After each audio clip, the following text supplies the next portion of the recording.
하나님 앞에 다 같이 예배 드리겠습니다. 찬송가 26장입니다.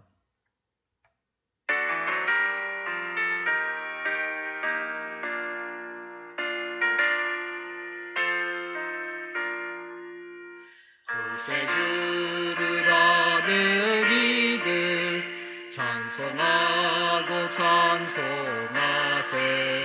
마음과 뜻과 힘 다하여 경배 드리세. 주를 알지 못하기를 주가 신이 인도하사 그의 피로 구속하리. 찬송 고르세.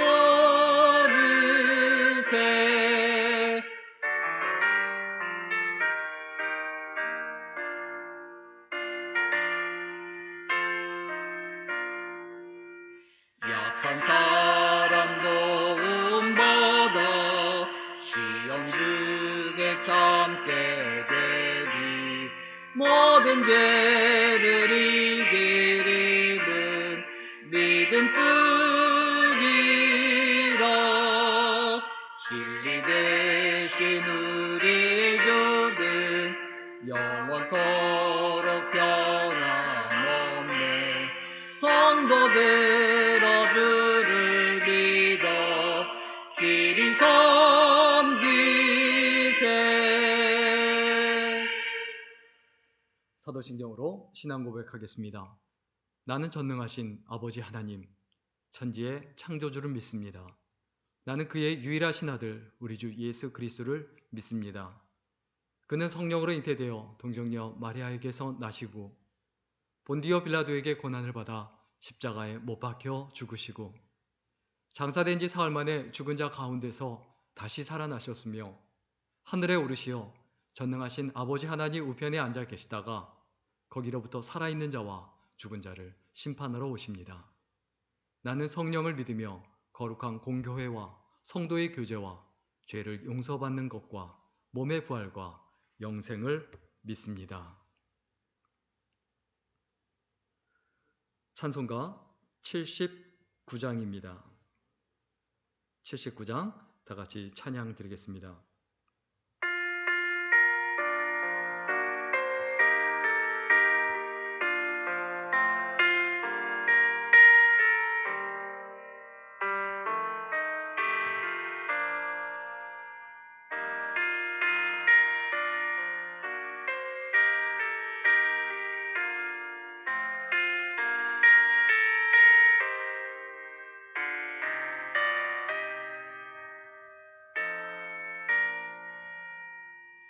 주 하나님 지으신 모든 세계 내 마음속에 그리어볼게.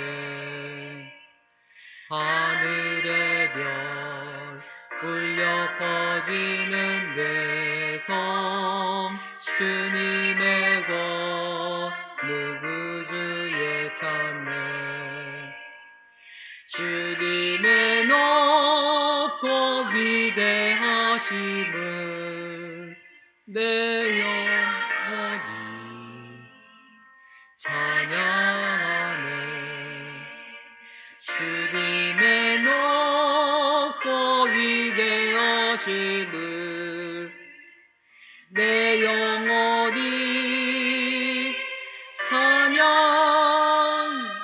찬양하네.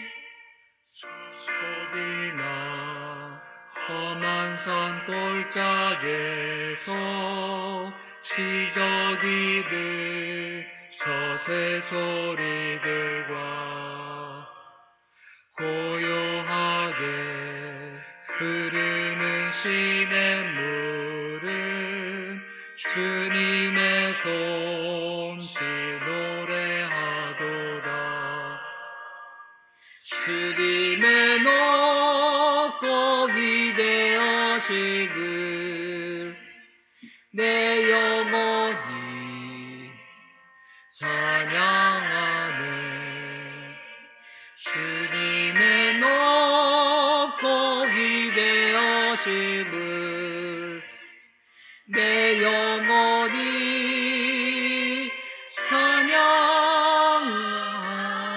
찬양하네.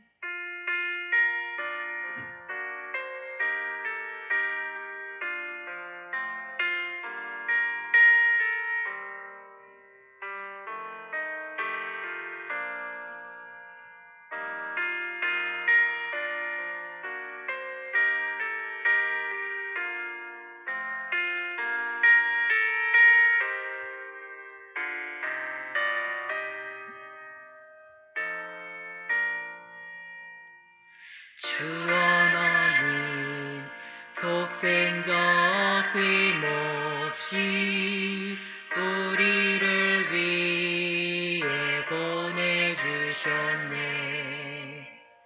십자가에 피 흘려 죽으신 주 내 모든 죄를 대속하셨네.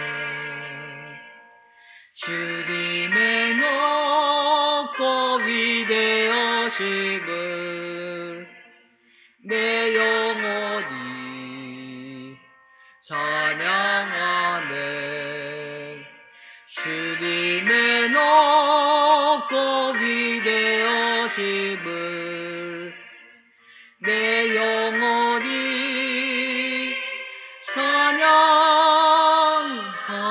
찬양하네. 내 주 예수 세상에 다시 올 때 저 천국으로 날 인도하리. 나 겸손히 엎드려 경배하며 영원히 주를 찬양하리라. 주님의 높고 위대하심을 내 영혼이 찬양하네. 주님의 높고 위대하심을 내 영혼이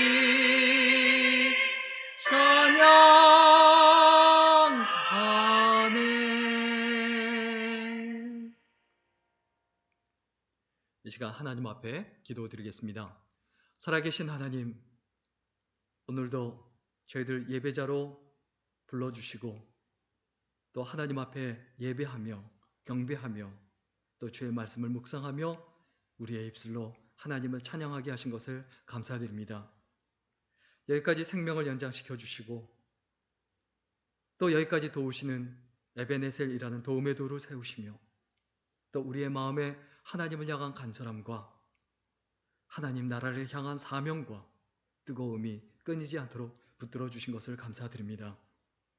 하나님, 그러나 인간이라 연약하여 여전히 우리는 불안과 걱정과 염려 가운데 살아갈 때가 많음을 고백하오니 하나님 용서하시고 더욱더 진실하고 신실하게 하나님을 의지하며 좌로나 우로나 치우치지 아니하고 환경 보지 아니하고 여건 보지 아니하고 하나님만 바라보며 믿음으로 살아가는 생애가 되게 하여 주옵소서. 이 시대에 많이 어렵고 힘든 이들이 있습니다. 하나님께서 은혜를 베풀어 주셔서 하나님의 사랑과 은혜 가운데 거할 수 있도록 도와주시고 우리들이 그분들에게 힘이 될 수 있도록 하게 하시며 또 용기가 되게 하시며 하나님의 선하심 가운데로 이끌어 갈 수 있는 복된 인생이 될 수 있도록 하나님께서 선한 길로 인도하여 주옵소서. 오늘도 주의 말씀 상고하기를 원합니다. 이 말씀을 통해서 또 힘과 용기와 담대함을 얻게 하시고 하나님 앞에 해야 할 것을 담대하게 행할 수 있는 지혜와 용기를 허락하시며 또 이 말씀을 통해서 위로를 얻고 힘을 얻을 수 있도록 붙들어 주옵소서. 하나님께서 은혜를 베풀어 주시고 함께 하실 줄 믿으며 예수님의 이름으로 기도드렸습니다. 아멘. 교회 앞에 광고 말씀드리겠습니다. 예배에 참석하신 여러분을 주님의 이름으로 환영하고 축복합니다. 사회적 거리두기 정부 방침의 일환으로 오늘까지 온라인 예배로 연합해서 오후 2시에 예배 드리는데 다음 주부터는 현장 예배와 병행해서 예배를 드릴 수 있도록 하겠습니다. 그리고 큐티 니젠으로 함께 경건 생활하고 또 믿음 생활하고 말씀을 묵상하는 삶이 될 수 있도록 부탁을 드립니다. 그리고 6월 둘째 주부터 싱글 미니스트리 예배가 오후 4시에 시작이 됩니다. 매주 오후 4시, 주일 오후 4시에 싱글 미니스트리 예배가 시작이 되니까 이때 특별히 온라인 교회와 더불어 같이 진행이 되니까 많은 기도와 협력을 부탁을 드립니다.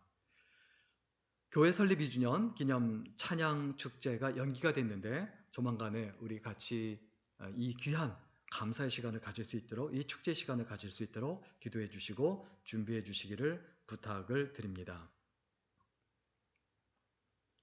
하나님 앞에 봉헌 기도 드리겠습니다. 살아계신 하나님, 오늘도 빈손으로 오지 아니하고 하나님 앞에 귀한 예물로 드리며 봉헌하게 하신 것을 감사드립니다.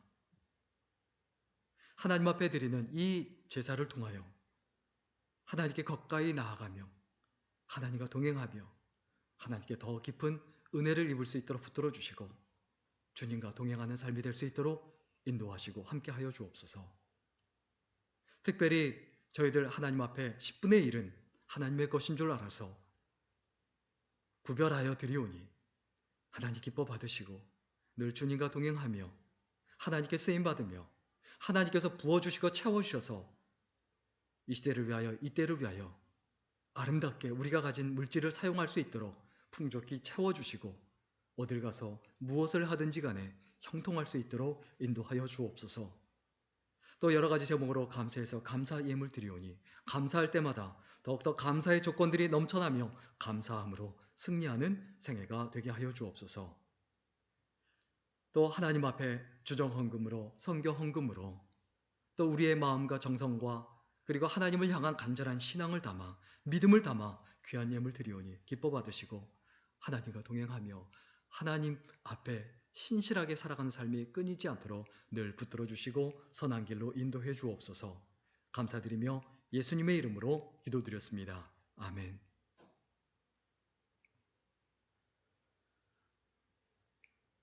성경 보겠습니다. 오늘 하나님의 말씀은 창세기 37장 18절에서 24절까지의 말씀입니다. 먼저 우리 24절만 같이 읽도록 하겠습니다. 그를 잡아 구덩이에 던지니 그 구덩이는 빈 것이라 그 속에 물이 없었더라. 오늘은 바닥에 있을 때의 은혜, 바닥에 있을 때의 은혜란 제목으로 함께 하나님의 말씀 나누겠습니다. 요셉은 요즘 말로 이야기하면 태어날 때부터 거의 금수저라고 할 수가 있죠. 자기는 한 것 없이 그냥 태어나자마자 화려한 인생을 살았습니다. 좋은 것 먹고 하고 싶은 거 다 하고 온갖 사랑을 독차지하며 살았습니다. 모두가 부러워하고 누리고 싶어하는 그 삶을 자기 혼자 누렸죠.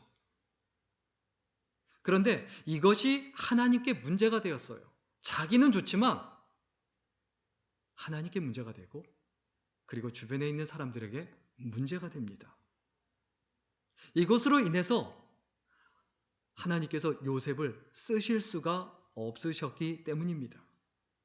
우리는 생각합니다. 내가 잘 되고 정상에 올라가고 높은 자리에 올라가면 하나님께도 유익할 거라고 생각하지만 다른 사람에게도 유익할 거라고 생각하지만 절대 그렇지 않습니다.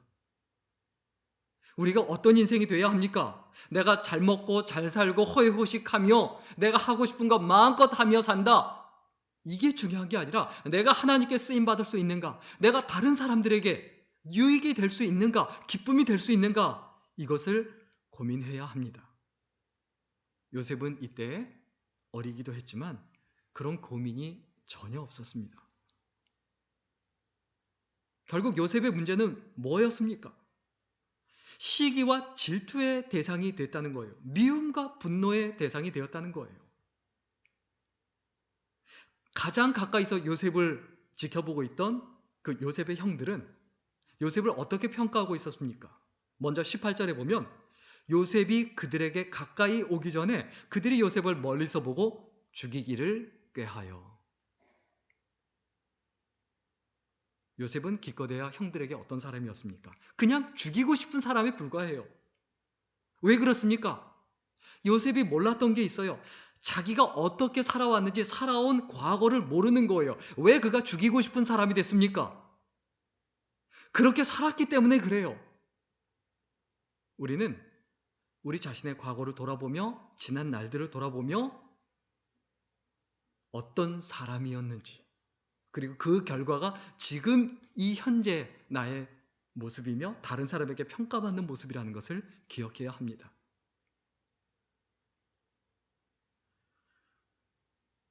우리들이 지금까지 이 부분을 생각해야 합니다. 내 현재 모습이 과거에 살아온 삶에 대한 축적이듯 요셉도 마찬가지인데, 요셉의 형들은 요셉을 죽이고 싶어 했어요. 그런데 요셉의 형들이 특별히 나쁜 사람들이 아닙니다. 그냥 보통 사람들이에요. 그런데 요셉을 죽이려고 합니다. 죽이고 싶어 합니다. 누가 더 잘못된 것일까요? 물론 폭력이나 살인은 그 어떤 것으로도 합리화될 수 없습니다. 그러나 그 폭력과 그 살인, 그 마음을 실행에 옮기도록 만들었다면 요셉은 그 당시 그렇게 좋은 사람이라고 볼 수는 없었습니다. 기껏해야 순진한 사람이라고 말할 수 있는지는 몰라도 순진하다고 해서 그가 그런 평가를 받는 것을 합리화할 수는 없죠. 요셉은 그 당시 그 누구에게도 인정받지 못하고 증오의 대상에 불과했습니다. 하나님께 쓰임받으려면 우리 가족들에게, 우리 형제들에게, 그리고 가까운 사람들에게, 주위 사람들에게 이러한 평가를 받으면 안 되죠. 내가 하나님의 백성이고 내가 하나님의 자녀고 하나님의 일꾼이라고 한다면 내가 오늘날 어떤 평가를 받고 있는지 잘 생각해야 되고, 그 평가는 내가 과거에 살아온 삶에 대한 축적이라는 사실을 잊어버리지 말아야 합니다. 요셉은 과거를 모르는 사람이었어요. 그리고 또 요셉은 자신의 그 현재 어떤 상태인지 현재를 모르는 사람이에요. 지나간 날을 모르니까 당연히 오늘도 모르죠. 오늘 보면 19절에 보면 서로 이르되 꿈꾸는 자가 오는도다. 요셉은 형들을 위해 헤브론에서 세김을 거쳐 도단이란 곳으로 찾아갑니다. 거리가 한 100km 정도는 돼요. 쉬지 않고 걸어가도 아무리 빨리 가도 며칠 동안은 가야 돼요. 그 고생을 하며 형들한테 갔는데, 형들한테 가면서 무엇을 기대했겠습니까? 형들이 반가워해주고 그리고 칭찬받고 인정받고 그런 것을 기대했는지도 모르겠습니다. 그런데 실제 찾아갔지만 요셉을 기다리는 것은 환영이 아니라 증오이고, 형들이 아니라 살인자들이었습니다. 반가움이 아니라 꿈꾸는 자가 오는도다라는 조롱이었어요. 요셉은 이런 자신의 그 현재의 모습을 모르는 사람이었어요. 자기 눈앞에 있는 형들이 어떤 사람인지 어떤 마음인지 어떤 상태인지 관심도 없었고 알지도 못하고 알 필요도 없고 알 이유도 없다라고 생각합니다. 그러나 하나님의 사람은 자기 자신의 세상에 갇혀서 주위를 돌아보지 못하고 자기 자신만을 위해서 살아가는 것, 이것이 아름답지 않고 합당하지도 않습니다. 그리고 20절에 보면 요셉은 또 형들의 생각에 그리고 형들의 판단에 무엇을 모르는 사람입니까? 자신의 미래를 모르는 사람이에요. 과거를 모르니까 현재를 모르고 현재를 모르니까 자신의 미래가 어떻게 될지 모르는 거예요. 그런데 그 형들은 알고 있었죠. 주위 사람들은 알고 있었죠. 계획하고 있었기 때문입니다. 20절에 보겠습니다. 자, 그를 죽여 한 구덩이에 던지고 우리가 말하기를 악한 짐승이 그를 잡아 먹었다 하자 그의 꿈이 어떻게 되는지를 우리가 볼 것이니라 하는지라. 요셉은 형들의 손에 의해 죽을 수밖에 없는 운명이었습니다. 세상은 정상에 있는 사람들을 끌어내려 구덩이에 집어넣으려고 합니다. 요셉은 어쩌면 그냥 순진하고 순수한 사람일지도 모릅니다. 일방적으로 아버지의 사랑과 편애 가운데 있었던 사람일지도 모릅니다. 그러나 그의 순진함이 주위에 있는 사람들을 힘들게 했고 어렵게 만들었다는 것을 잊어버리지 말아야 되죠. 세상은 또 거짓으로 가득합니다. 형들이 뭐라고 말합니까? 그를 죽여서 악한 짐승이 잡아먹었다 하자라고 거짓말을 모의합니다. 우리는 가장 믿을 만한 사람들에게 그리고 가장 가까이 있는 사람들에게 속기 쉽습니다. 우리가 이와 같이 어리석은 사람이 되지 말아야 합니다. 그런데 이러한 상황에서 하나님의 강력한 역사가 나타납니다.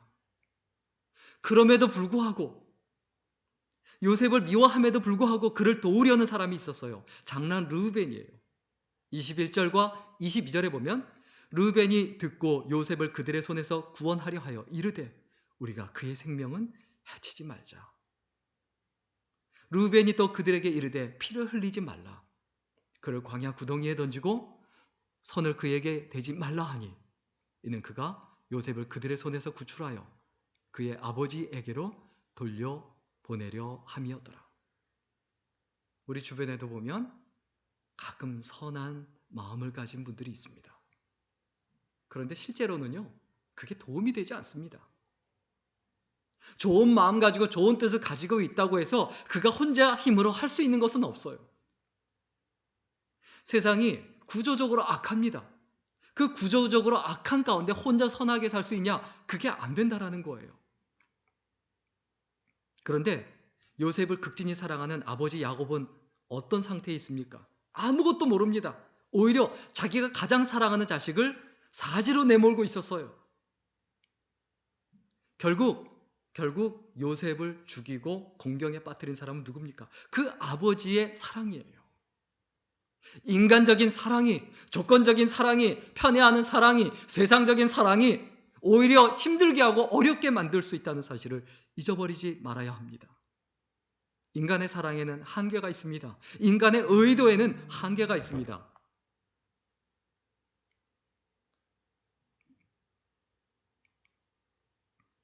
인간의 사랑은 그에게 기껏해야 채색 옷을 입혀주지만 그것으로 인해서 미움의 대상이 됩니다. 그러나 하나님의 사랑은 어떻습니까? 오히려 채색 옷을 벗겨내요. 채색 옷을 벗겨내서 부끄럽고 수치스러운 것 같지만 그러나 결국 하나님의 사랑은 우리를 존경의 대상으로, 사랑의 대상으로 만들어줍니다. 이러한 상황에서 하나님의 강력한 은혜가 나타납니다. 그 강력한 은혜가 뭡니까? 바로 바닥으로 내려오는 거예요. 요셉은 채색 옷이 벗겨지고 르우벤의 설득대로 구덩이에 던져집니다. 23절과 24절 말씀입니다. 요셉이 형들에게 이르매 그의 형들이 요셉의 옷 곧 그가 입은 채색 옷을 벗기고 그를 잡아 구덩이에 던지니 그 구덩이는 빈 것이라. 그 속에 물이 없었더라. 던져진 구덩이에 물조차 없었습니다. 죽은 목숨이나 마찬가지라는 겁니다. 인생에서 가장 처절하고 가장 비참한 자리에까지 내려갑니다.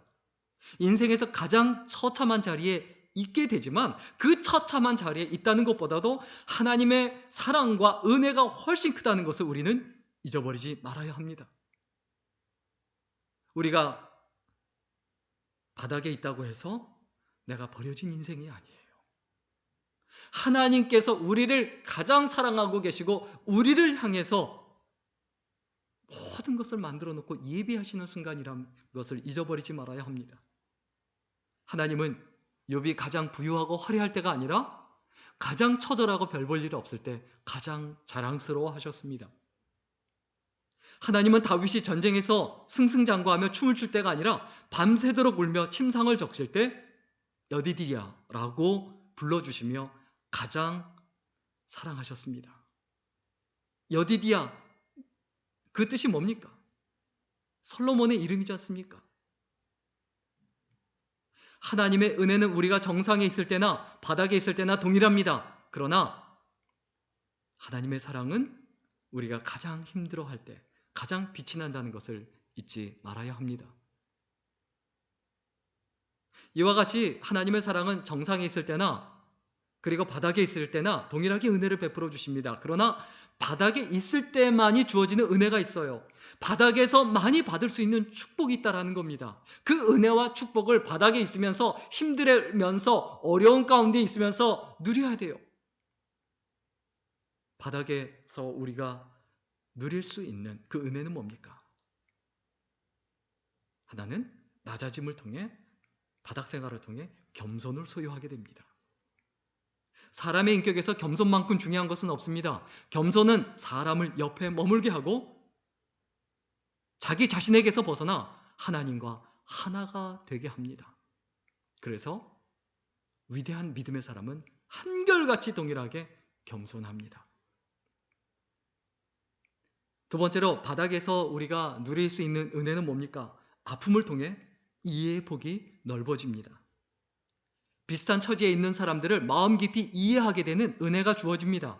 그래서 아픔 가운데 있는 사람들에게 친구가 되어주고 다시 일어설 수 있도록 디딤돌이 되어줄 수 있습니다. 친화동기란 말이 있습니다. 같은 처지에 있는 사람과 함께 있기만 해도 위로가 되고 힘이 되며 용기가 된다는 말입니다. 우리는 그냥 힘겹기만 한 것이 아닙니다. 누군가에게 힘이 되고 있는 중입니다. 그리고 세 번째로 바닥에서 누릴 수 있는 은혜는 뭐냐 하면 상승하는 쾌감을 만끽할 수 있습니다. 바닥은 치고 올라가는 힘이 있습니다. 낮아짐 자체가 고통일 수 있지만 그것을 인정하고 받아들이면 새로운 출발점이 되기 때문입니다. 이러한 희락과 즐거움은 정상에서 절대 누릴 수 없습니다. 네 번째로 가장 안정적인 평안을 누립니다. 정상에 있을 때 그 자리를 지켜야만 하는 불안함은 극도의 스트레스가 되고 그리고 힘겨움이 됩니다. 그러나 더 이상 물러설 곳이 없고 더 이상 내려설 곳이 없는 사람은 받아들이기만 하면 평안해집니다. 더 이상 잃을 것이 없다는 배짱은 오히려 안정감을 줍니다. 그리고 바닥에 있으면서 누릴 수 있는 가장 큰 은혜는 뭐냐면 급격한 신앙적 성장을 이룹니다. 요셉은 구덩이에 던져질 때 무슨 생각을 하고 있을까요? 아버지 야곱을 생각했을까요? 채색 옷을 생각했을까요? 맛있는 음식을 생각했을까요? 분명히 그 모든 것이 자기가 지금까지 누리던 것이 아무것도 아니고 무의미하다는 것을 깨달았을 겁니다. 그리고 결국 하나님만을 바라봐야 하고 하나님 앞에서 살아야 하고 하나님 앞에서 날마다 매일의 삶을 이어야 가야 한다는 것을 깨달았을 겁니다. 사방이 막히고 진퇴양난이 상황이 되어서 하나님만을 바라볼 수밖에 없다면 무엇을 의미합니까? 영적 거인으로 자라날 기회가 다가온 겁니다. 다른 모든 것들을 잃어버림으로 하나님을 만나고 하나님만 바라볼 줄 알게 되었다면 그것보다 더 큰 은혜는 없습니다.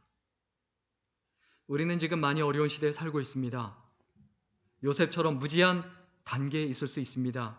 자기 자신이 어떻게 살아왔는지 과거의 모습을 모르고 자기 자신이 어떤 상태에 있는지 현재의 모습을 모르고 그리고 앞으로 어떻게 될지 모르는 그 불안과 걱정과 염려 가운데 있을 수 있어요.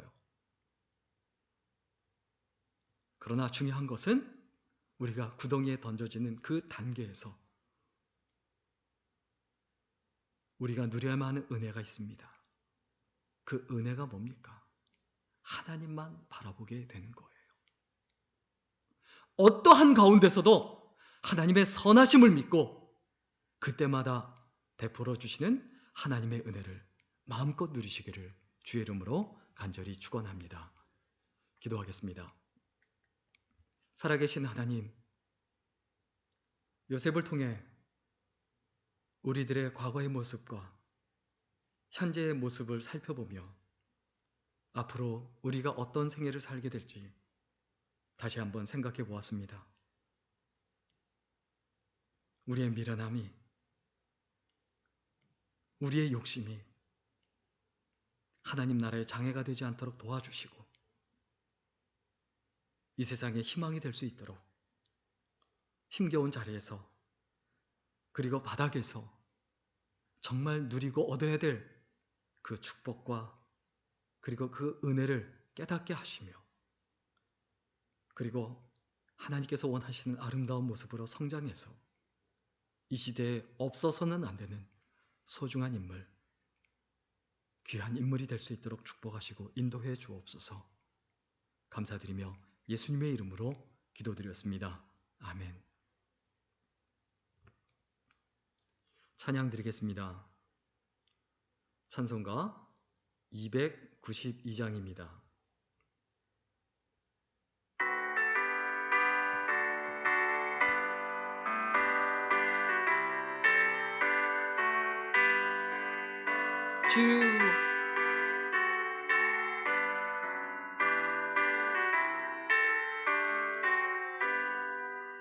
주 없이 살 수 없네 죄인의 구주여 그 귀한 보배 피로 날 구속하소서 구주의 사랑으로 흘리신 보혈이 내 소망 나의 위로 내 영광 됩니다. 주 없이 살 수 없네 나 혼자 못 서리 힘없고 부족하며 지혜도 없도다 내 주는 나의 생명 또 나의 힘이라 주님을 의지하여 지혜를 얻으리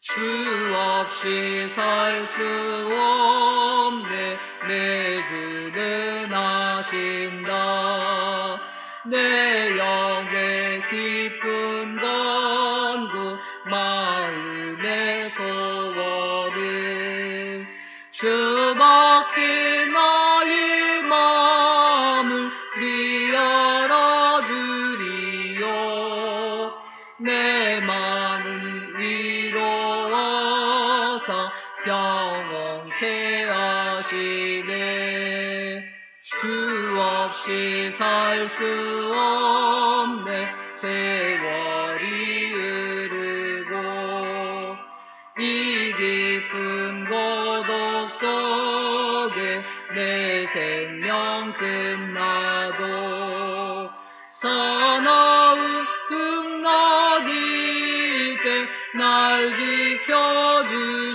지켜주시니 내 곁에 계신 주님 늘 힘이 됩니다.